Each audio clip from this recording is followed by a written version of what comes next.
Bonjour, alors dans la vidéo du jour, je vais vous expliquer pourquoi, est-ce qu'il vaut mieux créer en fait une start-up ou alors se lancer dans les produits d'information parce que je pense être légitime pour vous en parler parce qu'en fait j'ai fait les deux. Alors en fait j'ai reçu beaucoup de questions sur Marketing Hack parce qu'effectivement je parle souvent de créer des applications mobiles, des places de marché, des logiciels, etc. Et en fait j'ai beaucoup de gens qui me disent qu'ils aimeraient se lancer là-dedans mais que ça leur fait peur et qu'ils voudraient des conseils. Alors je vais vous expliquer les deux choses. Tout d'abord déjà je tiens à préciser une chose qui est claire et nette. Si votre objectif c'est de gagner de l'argent, on va dire rapidement, alors tout est relatif, vous n'allez pas être millionnaire dans la semaine, mais si vous voulez gagner de l'argent rapidement, lancez-vous plutôt dans les produits d'information. Pourquoi? Parce que les produits d'information, c'est pas très long à créer, tout le monde a une expertise, on peut même créer des produits d'information sur une niche qu'on ne maîtrise pas, il y a plein de sujets, il y a plein de manières en fait de faire ça. D'ailleurs, j'en parle en détail dans la formation que je vais organiser en octobre sur 6 semaines qui vous montre justement comment créer une entreprise rentable dans les produits d'information et atteindre les 100 000 euros dès la première année. Si je mets une promesse comme ça, c'est parce que je sais de quoi je parle, parce que je l'ai fait plusieurs fois. Encore une fois, il n'y a rien de mirobolant à vouloir faire 100 000 euros dans l'année quand on a une SARL, avec toutes les charges qu'il y a. Donc si vous êtes en France, il faut faire au moins 100 000 euros. Enfin, peu importe, je donne tous les détails. Donc si vous souhaitez, si votre objectif premier c'est de gagner de l'argent rapidement, lancez-vous plutôt dans les produits d'information. En ce qui concerne les startups, c'est une autre histoire. Moi, j'ai créé plusieurs startups. Alors, il y en a, je ne vais même pas dire que je les ai créées parce qu'en fait, je ne les ai jamais lancées. Il y en a créé une, je vous en avais parlé, qui était dans le domaine de la livraison en fait rapide. On proposait d'acheter des choses et de les livrer en fait sur Paris. Au départ, le but c'était d'aller dans d'autres villes après, mais en tout cas là, au départ, c'est sur Paris. C'était en fait d'acheter des choses pour le compte de personnes et leur livrer en fait en moins d'une heure. Alors il y avait une boîte qui cartonnait aux États-Unis, moi j'ai voulu me lancer là-dedans. Voilà, j'avais pourtant un développeur associé, mais qui était, je ne veux pas cracher dans la soupe, mais bref, ça l'a pas fait.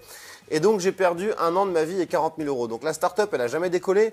Et même quand le produit était fini, en fait, on n'avait pas assez de budget marketing parce qu'il faut des budgets pharaoniques en fait pour acquérir des clients comme ça, notamment quand vous faites une start-up dans le domaine du B2C, donc dans les particuliers. Donc c'était très compliqué. Le problème qui se pose quand vous voulez monter une start-up, que ce soit dans le domaine des apps mobiles, dans le domaine des services en cloud, à abonnement ou autres, même des places de marché, en fait, il y a plusieurs problèmes.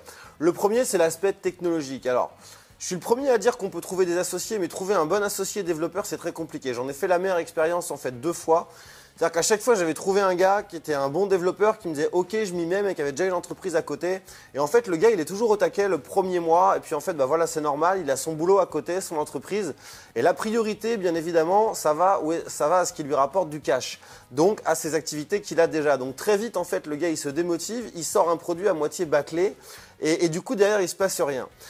Ça, c'est le premier problème. Ensuite, c'est très compliqué de trouver un bon développeur expérimenté. Vous pourrez trouver plein de petits jeunes qui ont 1 an ou 2 ans d'expérience. Mais par exemple, moi, la startup que je suis en train de monter, là, que je vais lancer en décembre, janvier au plus tard, il nous fallait un développeur très compétent puisqu'on veut lancer des produits, des services en cloud, donc à abonnement, à l'international. C'est quand même très technologique, c'est complexe. On ne peut pas confier ça à des gens qui ont 2-3 ans d'expérience. Donc j'ai cherché au départ des associés.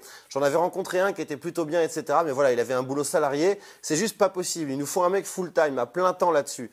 Donc en fait, on a mis des annonces, on a passé des entretiens, on a fait passer des entretiens. Et là, en fait, on a peut-être, je dis bien peut-être, embaucher un gars. Toujours est-il que si on travaille avec lui, le gars il demande 70 000 euros par an de rémunération plus 10 à 15% départ. Donc voilà, donc si vous voulez vous lancer là-dedans, si vous n'avez pas de développeur, si vous-même vous n'êtes pas développeur, si vous n'êtes pas d'associé développeur, si vous en voulez un, si vous voulez un CTO, en fait un directeur technique à plein temps, dites-vous que quelqu'un qui a 10-15 ans d'expérience, c'est ce qu'il va falloir le payer. Le gars, il a aucune raison de venir chez vous si vous ne pouvez pas lui payer ça, parce que dans ces cas-là, il va se barrer dans une grosse boîte qui va peut-être lui donner 80, 80, 90, 100 000 euros par an assurés.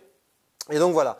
Donc c'est très compliqué. Ensuite, quand vous montez une start-up, là je parle surtout dans le domaine du B2C, ça coûte très cher en fait l'acquisition client. C'est-à-dire que moi j'en ai fait l'expérience sur ma start-up de livraison à domicile.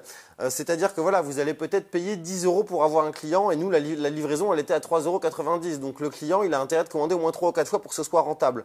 Ensuite c'est un bordel sans nom de gérer la logistique, de gérer la communication dans les médias. Parce que quand vous faites ça, quand vous tapez en fait dans le particulier, il vous faut des gros budgets.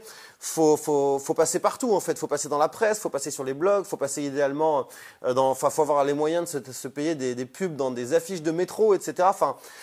Ça coûte excessivement cher, c'est un bordel sans nom. Et vous avez tout intérêt à au moins être 3, à avoir un bon, entre guillemets, un très bon développeur, et je pèse mes mots, un très bon développeur. Vous devez être un bon marketeur ou un bon commercial. Et idéalement, en plus, il va falloir un business développeur dans la bande.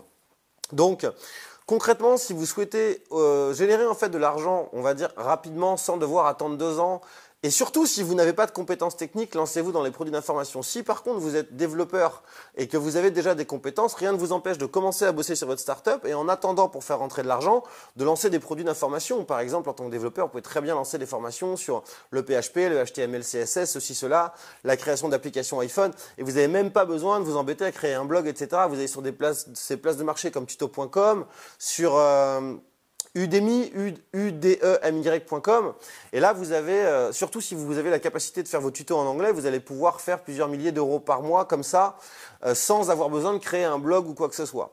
Donc voilà, si vous n'avez pas de compétences techniques, si vous avez besoin entre guillemets de gagner de l'argent assez rapidement, enfin en tout cas dans les 6 mois qui viennent et que vous ne pouvez pas vous permettre d'attendre 2 ans, si vous n'avez pas d'argent de côté, si vous n'avez pas besoin, si vous n'avez pas la capacité de lever des fonds, ne serait-ce qu'un minimum pour tenir une année, par exemple 30 000 euros, etc., bah, oubliez tout de suite la startup. Enfin, c'est mon avis. Je pense vraiment que ça va vous faire économiser du temps et de l'argent. Alors, je dis pas qu'il faut jamais monter une start-up, hein, mais n'y allez pas si vous avez besoin d'argent, si vous n'avez pas la capacité de vous mettre à plein temps dedans et si vous n'avez pas déjà de l'argent de côté. Alors justement, si vous souhaitez mettre en place une entreprise dans le domaine des produits d'information, bah, comme je vous disais, j'organise une formation qui débute début octobre et qui dure 6 semaines en fait, de début octobre et puis jusque mi-novembre.